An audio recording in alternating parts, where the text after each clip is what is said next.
مسلسل روزے رکھو اور اس میں ثابت سے یہ کہو کہ وہ 2 ماہ کے مسلسل روزے رکھے. تو حضرت خولا نے پھر عرض کیا بارگاہ مصطفیٰ صلی اللہ علیہ وآلہ وسلم نے، یا رسول اللہ صلی اللہ علیہ وآلہ وسلم، اوس تو بوڑھا آدمی ہے، اب اس کے پاس طاقت نہیں ہے. ایک روایت میں یہ ہے، ابی داؤد شریف کی روایت میں، کہ حضرت اوس کو بلوایا سرکار نے فرمایا تمہاری بیوی کہتی کہ غلام کی طاقت نہیں ہے تو جاؤ پھر 2 ماہ کے روزے رکھو. انہوں نے کہا یا رسول اللہ صلی اللہ علیہ وسلم میرا حال یہ ہے کہ دن میں 2 مرتبہ میں کھانا نہ کھاؤں تو میری طبیعت خراب ہو جاتی ہے، میں تو روزے رکھنے کے قابل ہی نہیں ہوں، اب میں کیا کروں. جب یہ بات ہوئی تو پھر یہ آیت مبارکہ کا اگلا حصہ فَمَن لَّمْ يَسْتَطِعْ فَإِطْعَامُ 60 مِسْكِينًا، اگر کوئی ایسا شخص ہے کہ وہ روزے بھی نہیں رکھ سکتا، 60 روزے رکھنے کے قابل بھی نہیں ہے، تو فرمایا پھر یہ ہے کہ وہ 60 مسکینوں کو کھانا کھلائے. اب تیسری بات یہ ہے، اسلام دیکھیے، اسلام اپنے ماننے والوں سے کس قدر ان کا خیال رکھتا ہے، ان کا لحاظ کرتا ہے. کہا کہ اگر ایسا نہیں کر سکتے تو کیا کریں، 60 مسکینوں کو جاؤ کھانا کھلا دو. اب یہ آخری جو جسے پاسنگ مار کہا جاتا ہے، یہ آخری تھا کہ جاؤ جناب نہ غلام آزاد کرو، ٹھیک ہے غلام نہیں ہے، نہ روزے رکھ سکتے ہو نہ روزے رکھو، 60 مسکینوں کو کھانا کھلا دو اور تمہاری بیوی تمہارے لیے حلال ہو جائے گی، تم اسے اپنے پاس لے جاؤ. تو حضرت خولا بھی وہاں موجود تھی، روایت میں دوسری میں کہ اوس بھی موجود تھے. تو حضرت خولا نے عرض کیا صلی اللہ علیہ وسلم ہم تو غریب لوگ ہیں، اب ہمارے پاس کچھ بچہ کوئی نہیں ہے، ہم کہاں سے 60 مسکینوں کو کھانا کھلائیں گے. وہی بیٹھ رہے. اب اس کے بعد سرکار دو عالم صلی اللہ علیہ وسلم کی اسلم آپ ہماری مدد کرنا. سرکار صلی اللہ علیہ وسلم ابھی تشریف فرما تھے تو اتنے میں ایک شخص جو ہے وہ 60 سا، یہ تقریباً بنتے ہیں 240 کلو گرام کھجور، وہ شخص لے آیا. رسول کو آتے تھے تحفہ دیتے تھے. رسول کی بارگاہ میں جتنے بھی صحابہ کے پاس جو بھی کوئی نیا پھل لاتا یا کوئی ان کا باغ ہوتا تو سب سے پہلے جو پہلا پھل کرتا تھا تو وہ آ کے بارگاہ مصطفیٰ میں بطور تحفہ پیش کیا گیا. تو وہ ایک شخص آیا باغ سے، اس کا پہلا پھل اترا کھجور کا، تو بارگاہ مصطفیٰ صلی اللہ علیہ وسلم میں 60 سا کھجور لے کے آیا. یا صلی اللہ علیہ وسلم یہ آپ کے لیے میں تحفے کے طور پہ لایا ہوں، قبول فرمائیے. سرکار نے وہ قبول فرمایا اور سرکار نے فرمایا خولا جاؤ یہ 60 سا جو ہے 240 کلو گرام کھجور، یہ 60 مسکینوں کا کھانا ہے، تم اوس بن صامت کی طرف سے 60 مسکینوں کا کھانا تقسیم کر دیجیے. تو آپ نے ان کو کھانا بھی خود عطا فرمایا اور انہوں نے جا کے کھانا تقسیم کیا. اور اس کے بعد وہ حضرت خولا جو ہے حضرت اوس بن صامت کے لیے حلال ہو گئی اور قیامت تک کے لیے اب یہ قرآن پاک کی آیت مبارکہ آ گئی.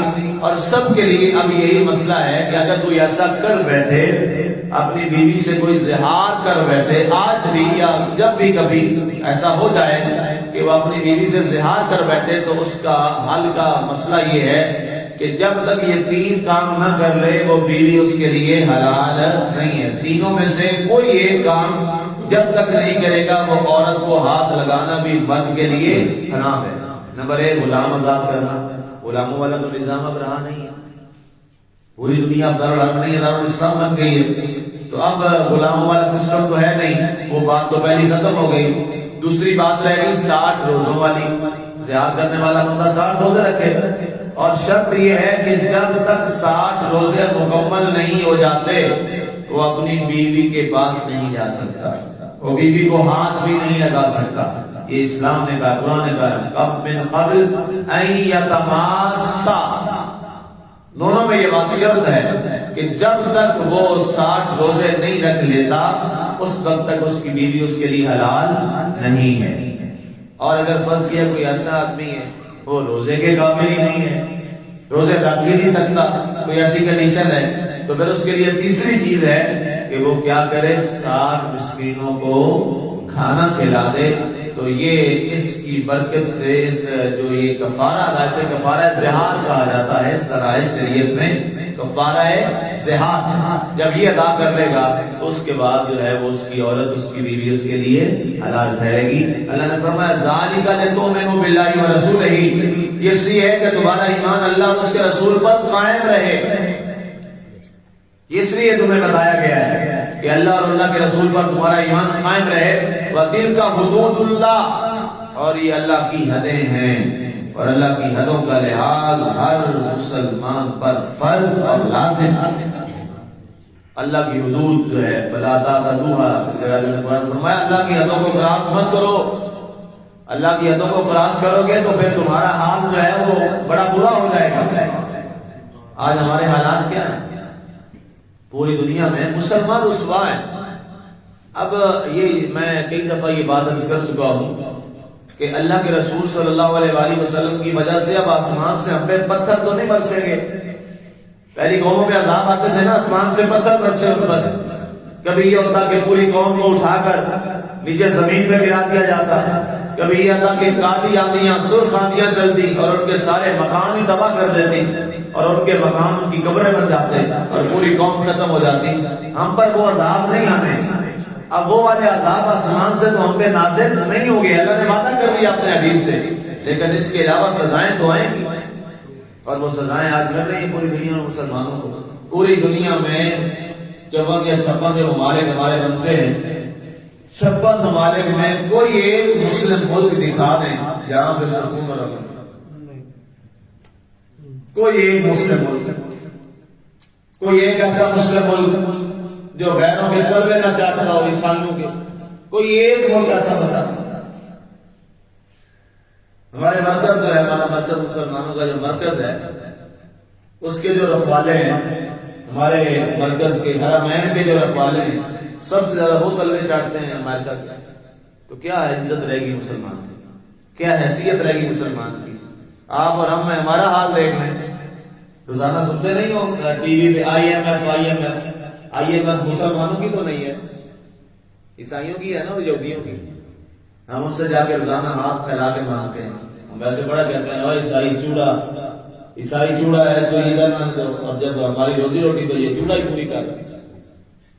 اس سے بڑی سزا کیا ہو سکتی ہے؟ اس سے بڑا عذاب اور آزمائش مسلمان کے لیے اور کیا ہو سکتی ہے کہ ہمارے ملک کے سارے نظام کو IMF چلاتا ہے.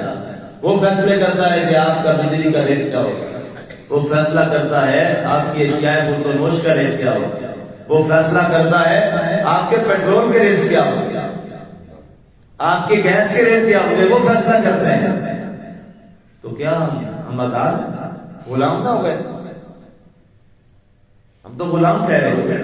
ہم ان کے غلام ہیں جو ہمارے اوپر بیٹھے ہوئے ہیں، یہ ان کے غلام ہیں.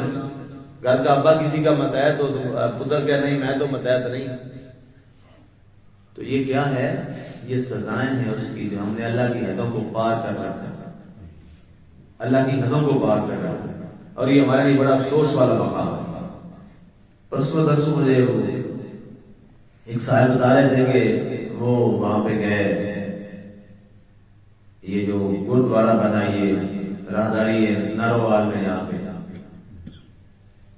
تو کہتے ہیں کہ وہاں پہ وزٹرز گئے تو وہاں سکھوں نے یہ پابندی لگائی ہوئی ہے کہ کوئی مرد جو ہے وہ ننگے سر اندر ان کے گردوارے میں نہیں جائے گا، ننگے سر گردوارے میں نہیں جانے دیتے، اور کسی عورت کو بغیر دوپٹے کے وہ اندر نہیں آنے. جو وزٹر ہیں یہ کون کر رہے ہیں؟ سکھ.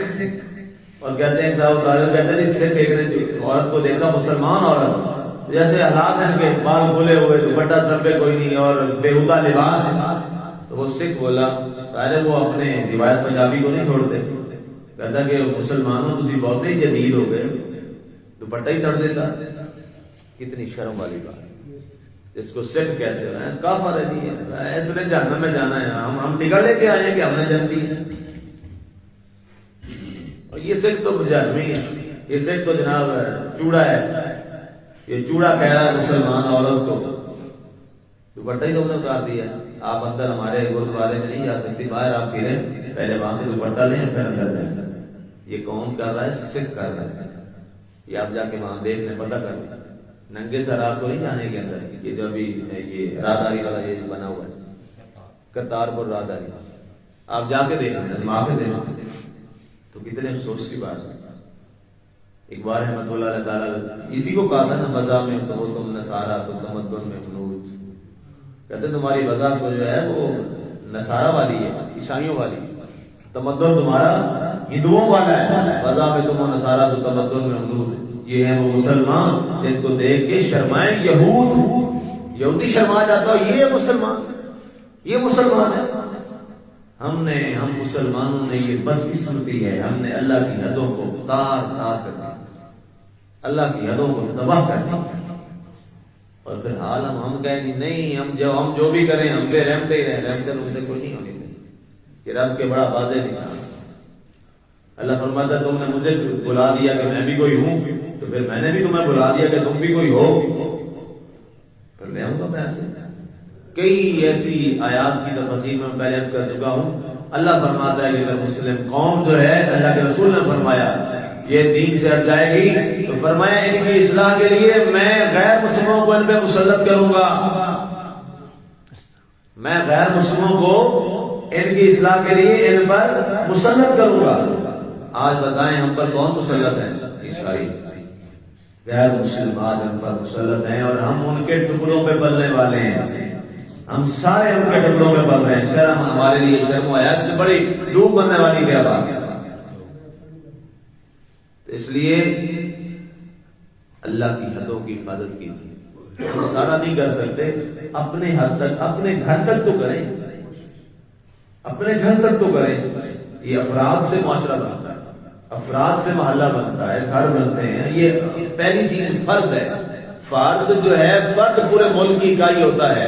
ایک فرد سے ایک گھر ڈیولپ ہوتا ہے، ایک گھر سے پھر آگے اور گھر، پھر آگے وہ محلہ، معاشرہ، پھر آگے وہ شہر، شہر سے آگے صوبے، صوبے سے آگے ملک۔ ہم نے سب نے مل کر اس کے لیے کوشش کرنی، لیکن افسوس یہ ہے کہ اب ہمیں ویسے ہی یہ باتیں شاید افسانہ لگتی ہیں کہ بس مولوی ہیں، مولویوں کا کام ہے یہ بیان کریں، ہم نے کیا کرنا، ٹھیک ہے مولوی شاید پاگل ہوا، میں لگے کری جاتے، ہم اس کو افسانہ سمجھتے ہیں۔ یہ حقائق ہیں، یہ اللہ کی باتیں ہیں، یہ اللہ کے رسول کی باتیں ہیں۔ اس میں سے کوئی بھی ایک میری بات ہو تو اس کو میرے منہ پہ مار دیجیے۔ یہ سب اللہ اور اللہ کے رسول کی باتیں ہیں، اسی اللہ کی جس نے ہمیں پیدا کیا، اسی رسول جس کا ہم نے کلمہ پڑھا۔ میں امید کرتا ہوں کہ اللہ تعالیٰ ہمیں عمل کی توفیق عطا فرمائے، اور اللہ تعالیٰ کی جو حدیں ہیں، اللہ ہمیں ان حدوں کا خیال رکھنے کی توفیق عطا فرمائے۔ اور یہ ساری اصلاح اور یہ سبق ہمیں کہاں سے ملے گا؟ قرآن پاک سے ملے گا۔ قرآن کے ساتھ تعلق چھوڑیے، قرآن کے ساتھ اپنا مطالعہ، قرآن کے ساتھ یہ تعلق تفسیر والا، اس کو سیکھنے والا، یہ تعلق مضبوط کیجیے تاکہ حقائق جو ہیں وہ ہمارے سامنے آ جائیں۔ اللہ تعالیٰ کی ذات ہمیں عمل کی توفیق عطا فرمائے، آمین۔ وما علینا الا البلاغ المبین۔